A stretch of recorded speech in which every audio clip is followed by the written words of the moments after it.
Well, the fifth Democratic debate taking a more civil tone, with much of the debate focused on beating President Trump, but that didn't stop them from taking some pot shots at each other. So who won the messaging game? I want to ask District Media President Beverly Hallberg. Overall, Beverly, your assessment, the biggest winners and the biggest losers of last night?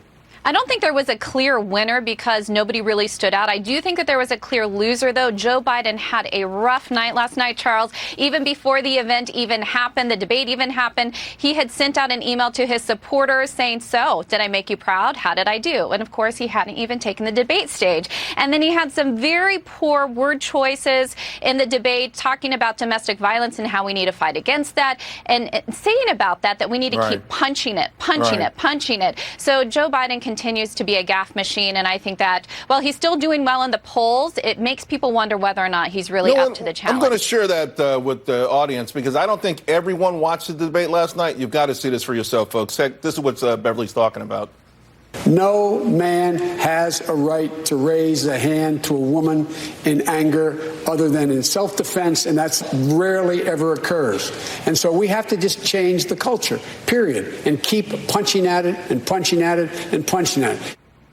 You know, I heard audible groans in the audience, and, you know, it's those kind of things that Biden never seems to pick up on, like, you know, around him. Like he has no peripheral vision or hearing, like, you know, when he's doing these things in real time, Beverly, he doesn't ever seem to catch it, which I think is worrisome. Also, I want to ask you about Klobuchar because she keeps having her moments, but it feels like she's blossoming a little bit more. Maybe the audience is now getting her jokes. I want to play just one of the key sounds from her and get your take on it, too, okay? If you think a woman can't beat Donald Trump, Nancy Pelosi does it every single day. We must get our fired up Democratic base with us. But we also, let's get those independents and moderate Republicans who cannot stomach this guy anymore. What did you make of that?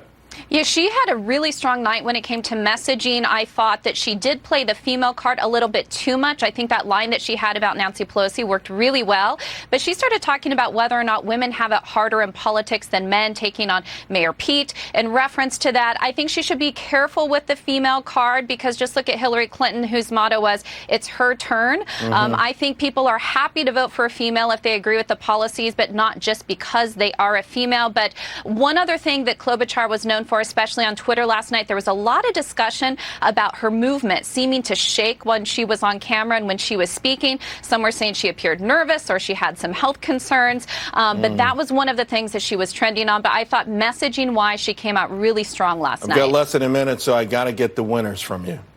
The winners, well, I think Amy Klobuchar really stood out. I think when you look at Kamala Harris, who really needed to make a move against Tulsi Gabbard because Tulsi Gabbard bested her in one of the past debates, I thought she was very strong. And I also think Mayor Pete, he seemed to hold his own and nobody really took him on too much. So I think that was a win for him. All right, Beverly, always appreciate it. Thank you very much. Thank you.